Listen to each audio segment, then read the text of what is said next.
Well, the Jekyll and Hyde act continues, doesn't it, for Toronto FC? Hi, how you doing, everybody? Tim here, View from the South Stands, coming to you on Sunday afternoon, day after, of course, TFC's third consecutive league loss, third consecutive league shutout against the Columbus Crew, which absolutely sucks. I absolutely hate to lose to those guys, and I really believe that on the day, I don't think the 1-0 scoreline was really representative of the play and really representative of the kind of team that we actually have here that Aaron Vinter is putting together for Toronto.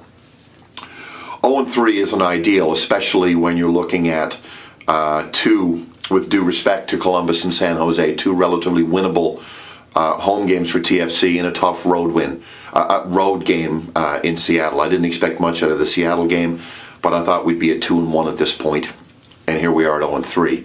It's still early on. There's some things to be concerned about, which I'll get to in a moment, specifically on the inconsistency front, and of course still on the defensive front.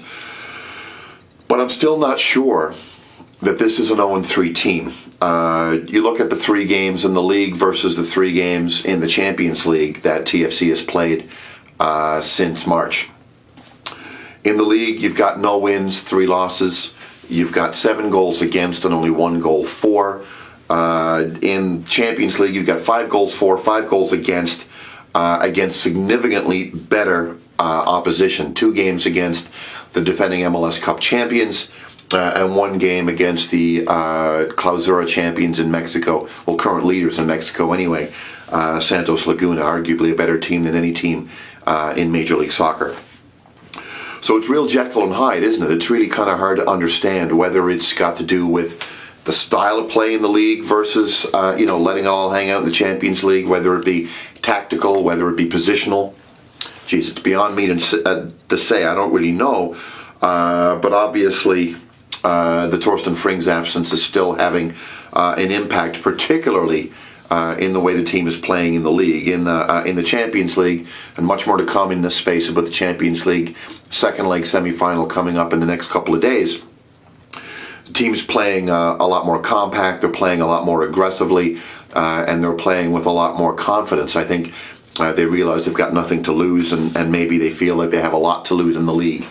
I don't know, but Aaron Vinter has got to get that straightened away, because in 6 days' time, I'm going to be traveling with thousands, at least over 1,000 is what I'm hearing, TFC fans going to Montreal for the kickoff game there at the Olympic Stadium.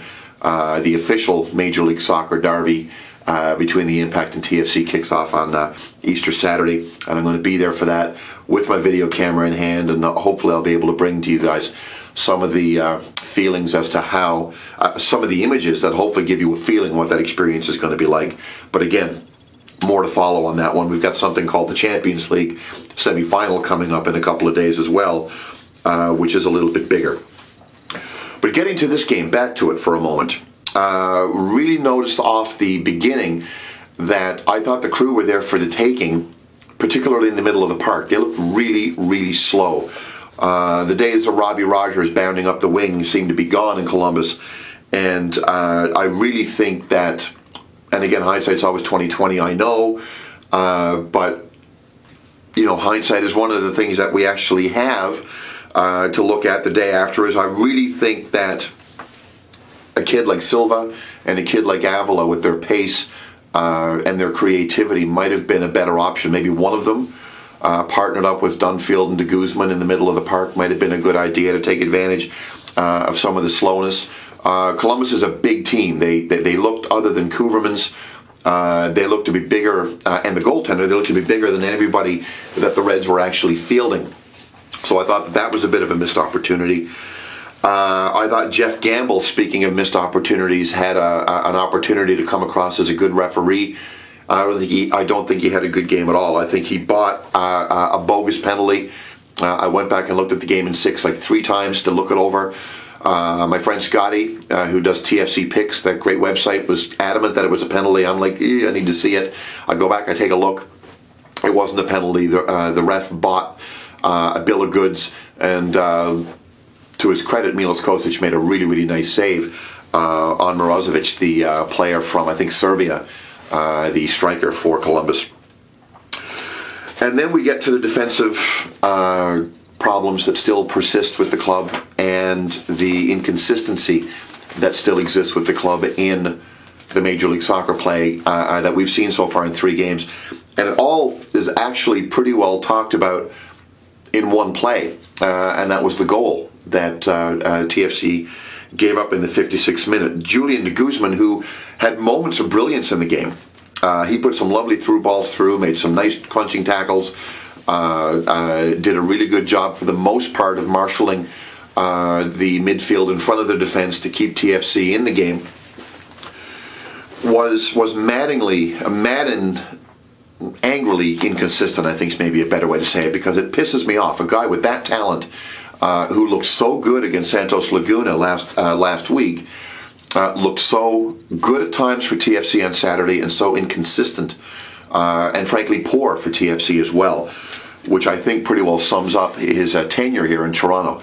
Frustratingly good, frustratingly bad, and sometimes all in the same game. That 56-minute strike that led to the goal basically began with de Guzman being stripped of the ball.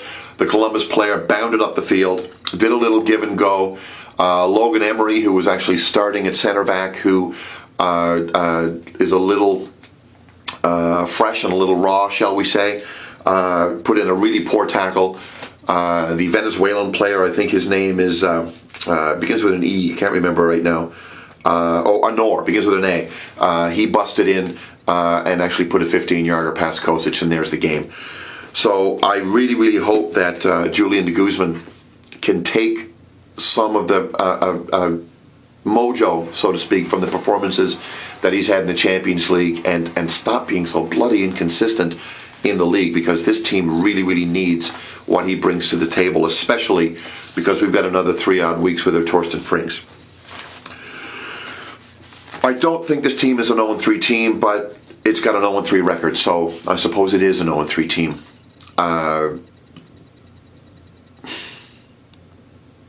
I'm shocked. I'm actually kind of surprised. I really, really believed, as I stated at the get-go in this video, that they'd be at 2-1 right now, or maybe 1-1-1. I don't know, but they have to break their duck.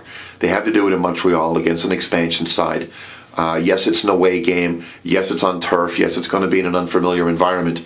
But they're the better team, talent-wise, up and down the roster, and nothing less than 3 points is going to be acceptable, in my humble opinion, when it comes to the game next Saturday. We'll get to that game in a few days. Right now, we've got an opportunity to make it into the finals of the Champions League. A slim opportunity, but an opportunity nonetheless. The ball is round. The game has to be played. You never know what's going to happen. And win or lose, if our boys put in the effort they put in last Wednesday, rather than the effort we saw yesterday, if they do that in Mexico, I'm still going to be very pleased with this Champions League journey that they've been on. And hey, you never know. We may be lining up for tickets for the final this time next week. Who knows? Anyway, I'll have much more to follow on the Champions League and on our journey to Montreal in the coming days. Thank you very much for watching, and we'll talk to you soon. Cheers.